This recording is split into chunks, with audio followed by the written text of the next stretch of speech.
So for day 2 of pre-cal trig identities, we are going to put all of our strategies together. So before we start the warm-up, here are the list of strategies we talked about on the first day. Identity replacement, multiply together. If there's fractions, we need a least common denominator to add or subtract together. Maybe we could factor. And then as a last resort, we're gonna write everything as sine and cosine. This formula sheet that's on the back of your calendar is the only formulas given on an assessment.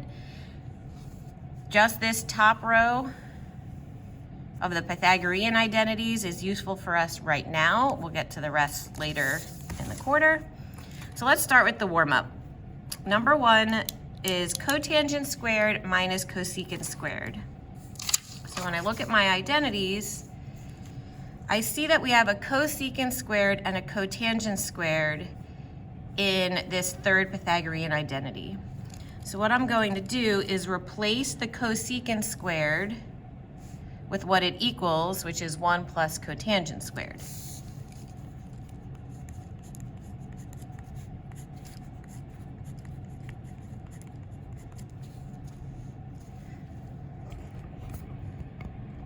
That's a little closer. So I took cosecant squared here, and I replaced it with what it's equal to. Now I'm gonna distribute my negative. So we get cotangent squared minus 1 minus cotangent squared. Cotangent squared minus itself is 0. So we are left with an answer of -1. For number 2, secant, sine, and tangent, none of them are the same, so I'm not gonna factor. Let's try identity replacement. I'm gonna change, let's see. I think I wanna start by making secant into 1 over cosine. Leave the sine alone, and I'll make tangent sine over cosine. So to make this one fraction, we've got 1 over cosine minus sine squared over cosine. And we have a common denominator, so I don't have to create one. I can make this one fraction.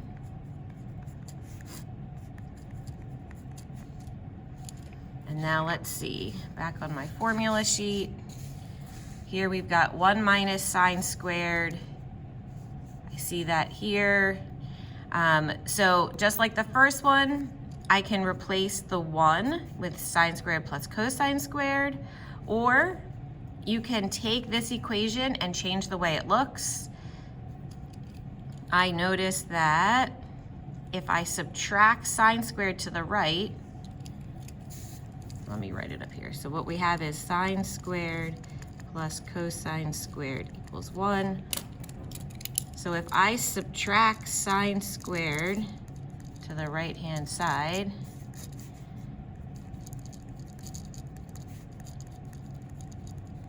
we're left with a different format of the Pythagorean identity where 1 minus sine squared equals cosine squared. So I can replace this numerator with cosine squared. Uh-oh.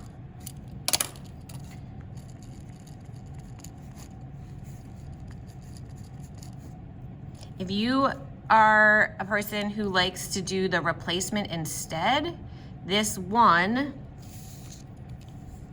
would get replaced with sine squared plus cosine squared.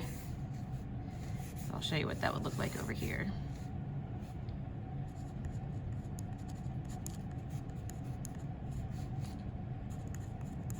So this is the 1 minus sine squared. Don't forget your denominator. And then I see sine squared minus itself is 0, so we're left with the same spot of cosine squared over cosine. So we can simplify one more. Cosine squared, we can think of that as cosine, as cosine times itself.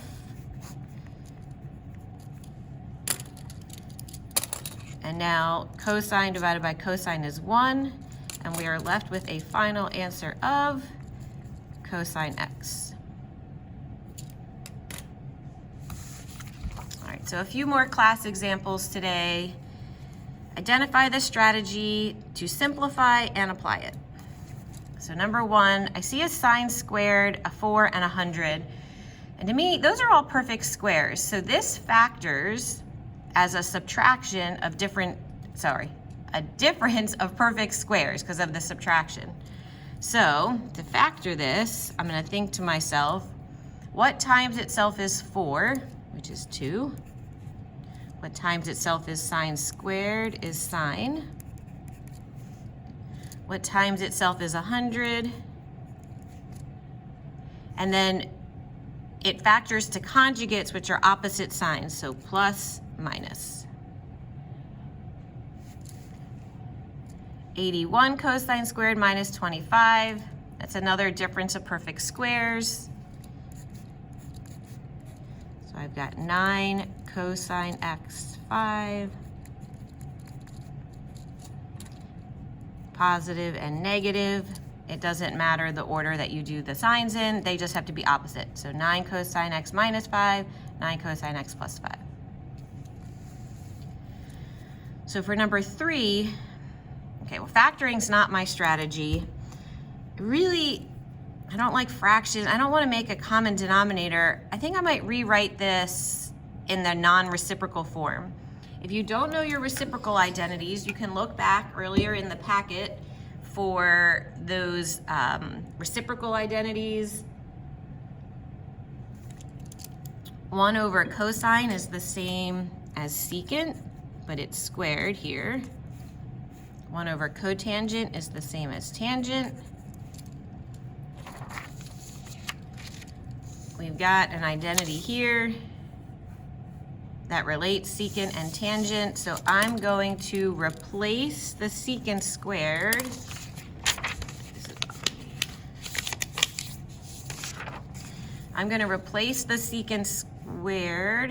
with 1 plus tangent squared. If you would rather change this equation around to make it match this, you can do that too. That strategy is absolutely fine. So secant squared is 1 plus tangent squared.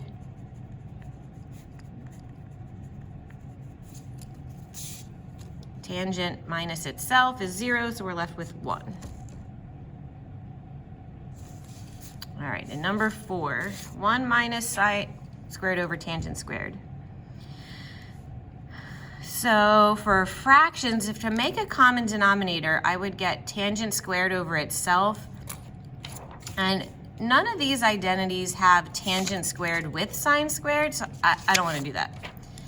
I think I'm going to make tangent squared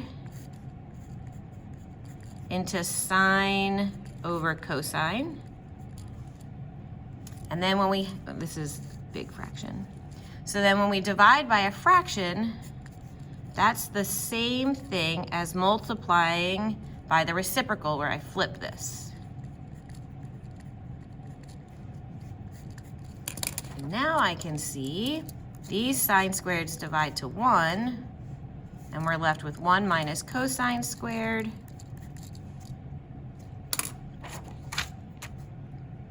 Back to this trig identity, this Pythagorean identity. So since it's 1 minus cosine squared, you can either replace the 1 with what it equals, or I notice if I subtract cosine squared to the right, I'm left with just sine squared. So our final answer here is sine squared x. All right, last but not least, more challenging factoring. When we have this leading coefficient that's not a 1. Yesterday we looked at something that was like this, where it was just 1 cosine squared, cosine, and the constant. Well, now we've got this a value here. So this type of factoring, we can either use box method or split the middle. And I'll show you both because we have 2 of them. So we're going to go 2 times -3 is -6. and I need all the ways to multiply to -6. And eventually we want to add to a -1, so the bigger number are the negatives. So of these pairs, 2 and -3 add to -1. So for this one, I'm going to split the middle, which means I'm going to take negative cosine and rewrite it with these coefficients. So we've got 2 cosine squared plus 2 cosine minus 3 cosine. So this middle term got split to these two terms. Now we need the greatest common factor of each half. So these two can divide by 2 cosine. These can divide by -3. So when you have that greatest common factor factoring, what you're envisioning is each term being divided, I wish that pen worked. Each term being divided by the greatest common factor you chose. We need these inner parentheses to match. They do, which means I can regroup. I can do 2 cosine minus 3 as one binomial and cosine theta plus 1 as the other. So that's the split the middle. We'll do B with the box method, and then you can pick your favorite. Box method factoring starts the same way. We're going to do 6 times -1. Oh, same pairs of numbers. Still a negative in the middle, so the bigger number is negative. This now adds to -5. So for our box method, it's more like a puzzle. The first term goes in the upper left box. The constant goes in the bottom right. And then using my numbers to split, I'm going to put 1 sign here and -6 sign here.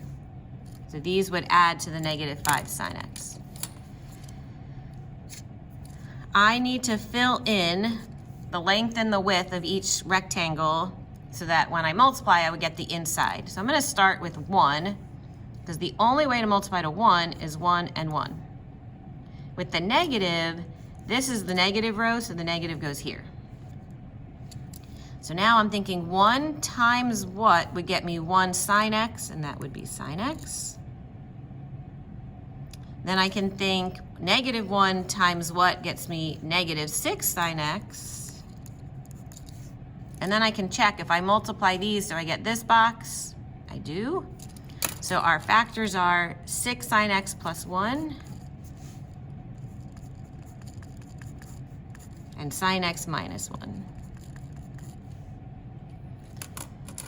So the real challenge in this unit is, when do I know when to use each strategy? And the only way you're going to get better at that is independent practice and then checking your answers. Some of it's trial and error. How did I know to go to this identity instead of making a common denominator? How did I know to go to this identity instead of making a common denominator? So that's where the practice comes in.